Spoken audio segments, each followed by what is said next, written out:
Hi everyone, welcome back to the Puttering Penman. Today we'll be reviewing the Monteverde Invincia Deluxe. We'll go over the packaging, pen design, size comparisons, a writing sample, and then the cost and value of the pen. This is the pen itself. First, let's talk about the packaging it came in. It comes in this green Monteverde box. There's a green cardboard sleeve, and then inside is this, I think it's actual leather, this leather box. Open it up. The pen was in here originally. I obviously already took that out. Underneath there's some information, way to contact Monteverde, how to fill the pen, 2 cartridges, I think one's a blue ink and one's a black ink, and that's it. The box also says Monteverde here, a little bit of a nice touch. So now back to the pen. This is the pen here. It's a very nice looking pen, I'd say.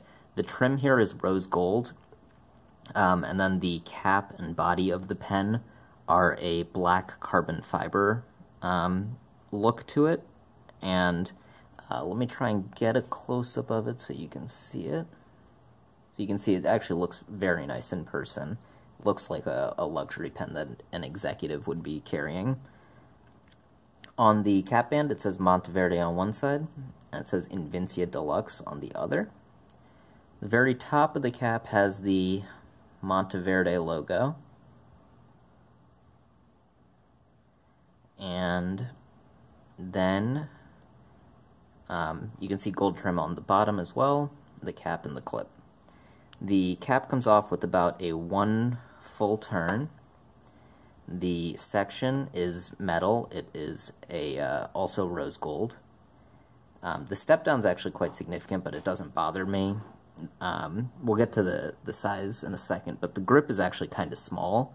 Not too small, but it's much smaller than you'd expect for a pen of this weight and size. Originally, I got this with the Monteverde medium nib, but it wrote very poorly, which I'll talk about in the writing sample. So I swapped it out for a Goulet 1.1 millimeter stub, and you can see the Goulet nib here. And then the filling system for this pen is a cartridge converter. Takes standard international cartridges or converters, and you cannot eyedropper this pen because of the metal section.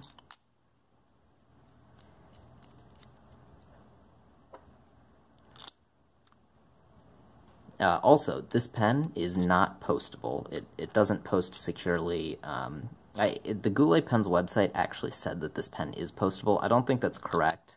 At least when I have tried to post it, it's not secure at all, and it really doesn't fit on the back of the pen, and plus it may harm this carbon fiber finish, so I don't think you want to post it. So, some measurements for this pen. Closed, this pen is 136 millimeters. When it is open, it's 129 millimeters unposted. The grip diameter is 8.9 millimeters, which is a little bit on the shorter side, not too small, but it is more narrow than a lot of other pens I have. The total weight of this pen is 46 grams, and unposted it's 30 grams, so this pen is definitely on the heavier side. And the maximum ink capacity of this pen is 1.1 milliliters. Now, a couple size comparisons. This is the Monteverde Invincia Deluxe compared to a Pilot Metropolitan at the top, a TWSBI Eco at the bottom, and a Lamy Safari the furthest down at the bottom.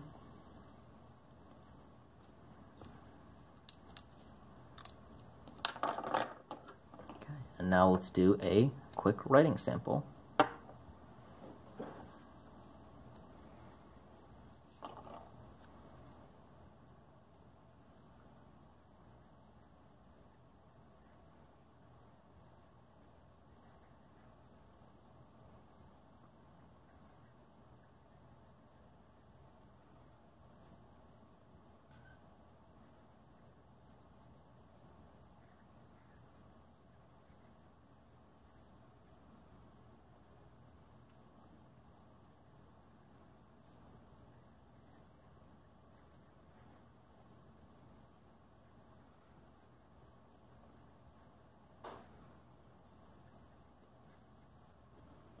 The ink for today is Diatramentis William Shakespeare.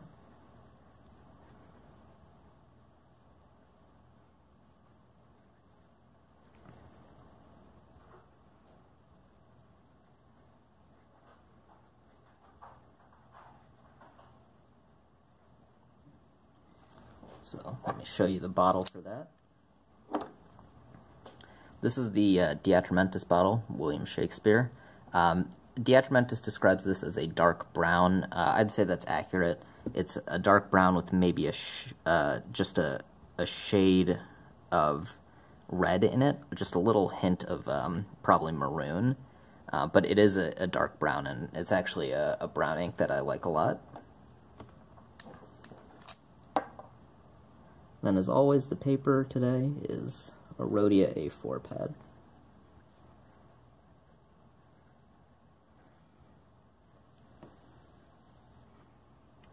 Now the quote.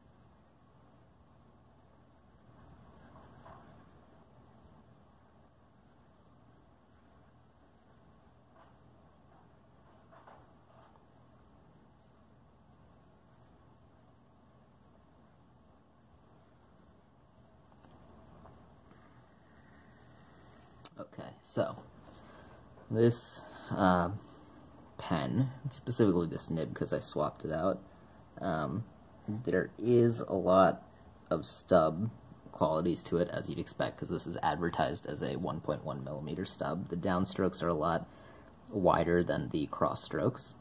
Line variation, you can't really push this nib to get any more line variation out, but you're going to get natural line variation just because the nib is a stub.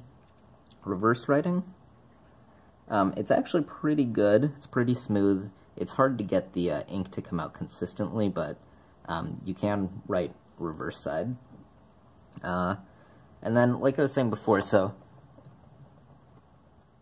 Goulet Pens advertises this as a 1.1 millimeter stub nib. I would actually say it's a little bit more of a 1.1 millimeter italic because it doesn't really have like the stub ball tipping on it. It really feels more like an italic to me. But that being said, it is a good nib to write with. I feel like I could actually do some italic calligraphy with it. And then let's talk about the original Monteverde nib I got on here. So the reason I put the Goulet nib on here is because the original Monteverde nib I got, which is this right here, was really not good at all. I couldn't write with this pen.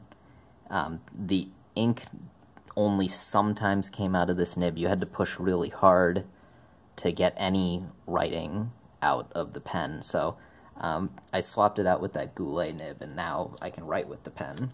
I wouldn't say it's the best experience ever writing with the fountain pen, but at least now I can write with the pen. Talking about cost and value, this pen retails for $108 at Goulet Pens and a lot of the other popular fountain pen online retailers. You can get it cheaper on Amazon, and that price varies depending on who's selling it. This is the Monteverde Invincia Deluxe. You can get a regular Monteverde Invincia, which doesn't have this carbon fiber finish or the rose gold trim. Like they have an all-black version. I think they have a couple other colored versions. That pen will typically cost between $70 and $80.